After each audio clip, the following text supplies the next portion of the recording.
கானா வினோத்தோட experience எப்படி sir இருந்தது உள்ள? சார் எனக்கு டிஸ்கம்ஃபர்டா, ஏன்னா உண்மையை சொல்றேன், டிஸ்கம்ஃபர்டா தான் சார் இருந்துச்சு. ஆரம்பத்துல இயற்கையா போச்சு சார், இயற்கையா போச்சு, நேச்சுரலா போச்சு. அது நாள் ஆக ஒரு தடவை சேது சார் வந்து உங்க காம்பினேஷன் நல்லா இருக்குன்னு சொல்லிட்டாரு. அவர் செயற்கையா வந்து பாத்தீங்கன்னா உருவக்கிளி அதிகமா பண்ண ஆரம்பிச்சிட்டார் சார். பொதுவா கானா வினோத்துக்கு வந்து பாத்தீங்கன்னா அவரோட நான் நெகட்டிவிட்டியா பார்த்த ஒரு விஷயம் அப்படின்னு பாத்தீங்கன்னா, எல்லா பக்கமே பிரச்சனையை தூண்டி விடுவா, அப்படியே கொளுத்தி பட்டு விடுவா, அப்படியே அது பிரச்சனையை ஒன்னா ஏழாக்க ட்ரை பண்ணுவாரு. அது ஒண்ணுதான் நான் பார்த்தேன். பட் அவர் பக்கத்து பெட்ல அன்பார்ச்சுனேட்லி படுக்க வேண்டிய சுச்சுவேஷன் வந்துருச்சு.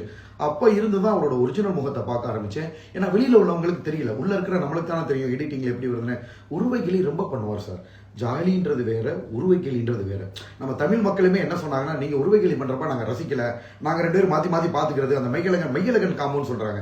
வெளியில வந்துதான் எனக்கு இந்த வார்த்தையெல்லாம் தெரியுது, உள்ள இருக்கப்ப தெரியல. இப்ப வந்து அவர் என்ன சொல்றாரு, உங்க வேலையை பாருங்க அப்படின்னு நான் பாக்குறேன். என்னோட பார்வை வந்து அவர் என்ன பண்றாரு அப்படியே அப்படின்ற அப்படி. ஸோ அந்த காம்பினேஷன்லாம் நானே ரசிச்சேன், எனக்கே ரொம்ப பிடிச்சிருந்துச்சு.